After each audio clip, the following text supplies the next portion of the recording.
नमस्कार, रिपब्लिक भारत देख रहे हैं आप। मैं हूं आपके साथ शिखा शर्मा और बुलेटिन में सबसे पहले देखेंगे चुनावों से जुड़ी बड़ी खबरें चुनावी रफ्तार में।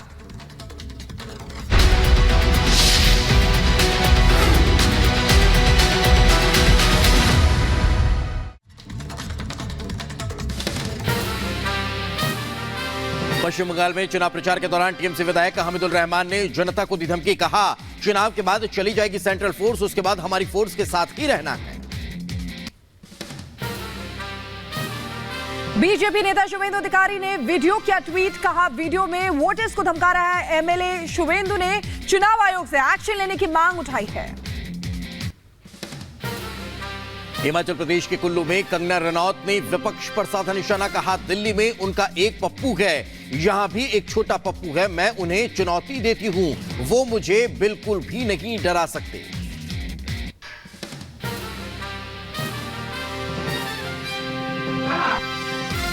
मेरी बहन धनेश्वरी जी ने कहा कि एक बड़ा पप्पू है दिल्ली में, लेकिन हमारे यहाँ पे भी एक छोटा पप्पू है। वो कहता है कि मैं गौमांस खाती हूँ और उसके पास एक वीडियो है, तो वो वीडियो दिखाता क्यों नहीं है? कंगना रनौत के बयान पर कांग्रेस का पलटवार। विक्रमादित्य सिंह ने कहा, कंगना ने जैसी भाषा का प्रयोग किया है उसको मैं नमन करता हूं।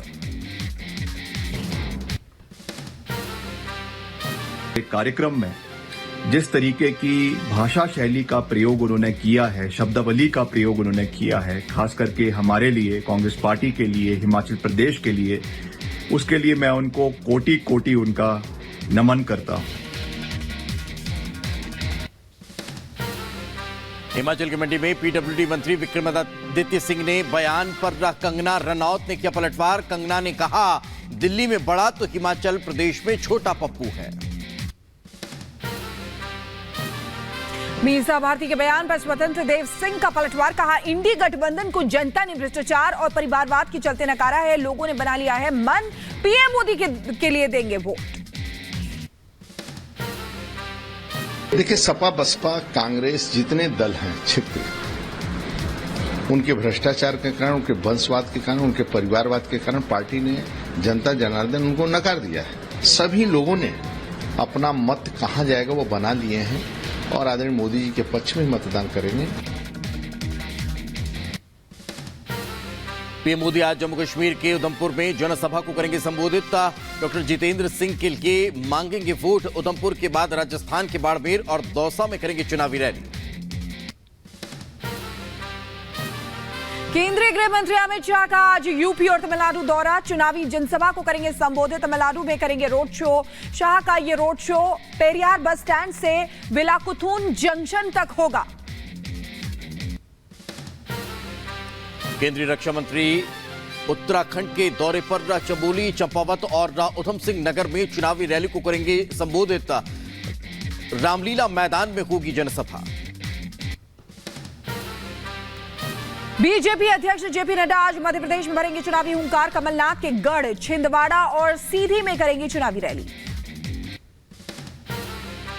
उत्तर प्रदेश के मुख्यमंत्री योगी आदित्यनाथ आज कैराना और सहारनपुर में कार्यक्रम को करेंगे संबोधित। जनता से करेंगे वोट की अपील। लोकसभा चुनाव के पहले और दूसरे चरण का नामांकन पूरा होने के बाद तीसरे चरण की प्रक्रिया आज से शुरू हो रही है। थर्ड फेज के लिए प्रत्याशी आज नॉमिनेशन फाइल करेंगे। वाराणसी के काशी विश्वनाथ मंदिर में पुलिस की वर्दी बदले जाने पर सपा अध्यक्ष अखिलेश यादव ने कसा तंज। कहा, पुजारी के वेश में पुलिसकर्मियों का होना किस पुलिस मैनुअल के हिसाब से सही है। समाजवादी पार्टी के जारी चुनावी घोषणा पत्र पर सुभाष सपा के अध्यक्ष ओपी राजभर का जोरदार हमला। कहा, समाजवादी पार्टी का घोषणा पत्र हवाबाजी है और उसमें कोई दम नहीं है।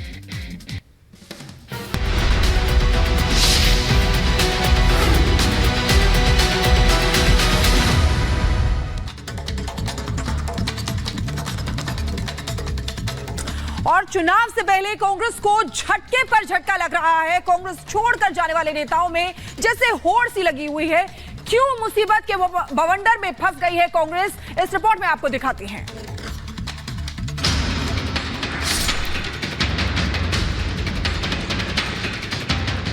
सिर पर चुनाव गए, लेकिन कांग्रेस हिचकोलों पर सवार है।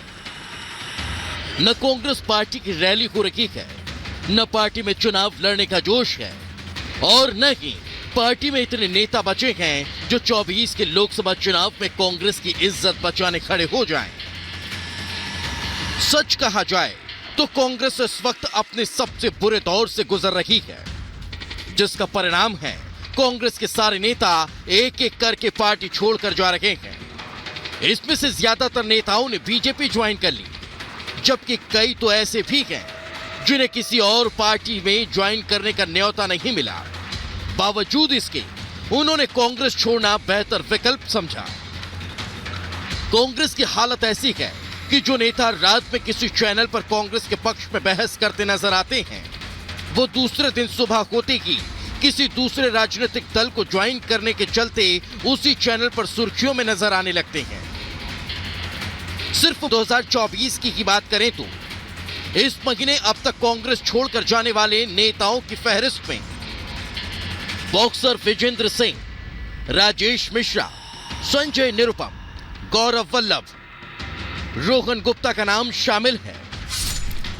कांग्रेस के सोशल मीडिया विभाग के प्रमुख रहे रोहन गुप्ता ने तो अहमदाबाद से लोकसभा चुनाव के लिए कांग्रेस से टिकट मिलने के बावजूद पार्टी छोड़ दी। यही हाल बॉक्सर विजेंद्र सिंह का भी रहा। उनका नाम मथुरा से भावी कांग्रेस प्रत्याशी के तौर पर चर्चा में था, लेकिन उन्होंने कांग्रेस छोड़ना की बेहतर समझा। कांग्रेस के स्टार प्रवक्ता गौरव वल्लभ ने भी बड़ी घुटन के बाद आखिरकार कांग्रेस छोड़ने का फैसला लिया। कुछ ऐसा ही हाल वाराणसी से कांग्रेस के सांसद रहे राजेश मिश्रा का भी रहा। लेकिन सवाल है, आखिर ऐसी क्या वजह है जो कांग्रेस के अंदर ही नेताओं ने कांग्रेस छोड़ो अभियान चला रखा है? हालांकि इस सवाल का जवाब तलाशना रॉकेट साइंस नहीं है, क्योंकि ज्यादातर नेताओं ने इसके पीछे कांग्रेस नेतृत्व में दूरदर्शिता की कमी और अयोध्या में राम मंदिर को लेकर कांग्रेस के स्टैंड को बताया। कईयों ने तो इस बारे में खुलकर कांग्रेस के अंदर भी अपनी बात रखी, लेकिन जब कोई चारा नहीं मिला तो इन लोगों ने कांग्रेस छोड़ने में ही अपनी भलाई समझी।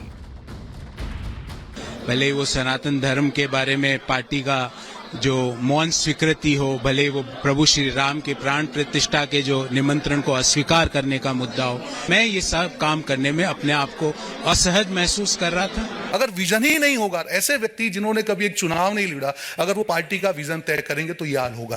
व्यक्तित्व इतना आउटडेटेड हो गया है, इतना जमीन से डिस्कनेक्टेड हो गया है और इतना ज्यादा अहंकार में है। ऐसे अहंकार की वजह से कांग्रेस पार्टी से लोग टूटकर जा रहे हैं।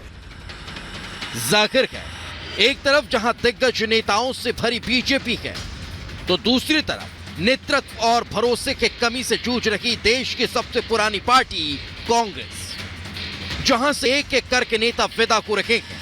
और कांग्रेस की सबसे बड़ी मुसीबत यह है कि पार्टी छोड़कर जाने वाले नेताओं की लिस्ट आखिरी नहीं है।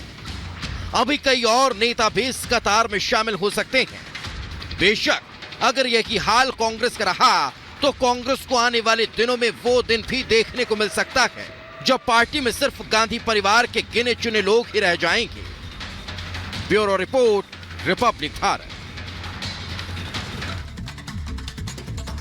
इस बार के लोकसभा चुनाव में धमकी बहुत ज्यादा चल रही है, और ये धमकी आखिर किसने दी, चलिए आपको बता देते हैं। दरअसल चुनाव के बीच लालू प्रसाद यादव की बेटी मीसा भारती अब धमकी देती हुई नजर आ रही हैं और कह रही हैं कि अगर इंडी की सरकार बन गई तो सबको जेल में डाल देंगे।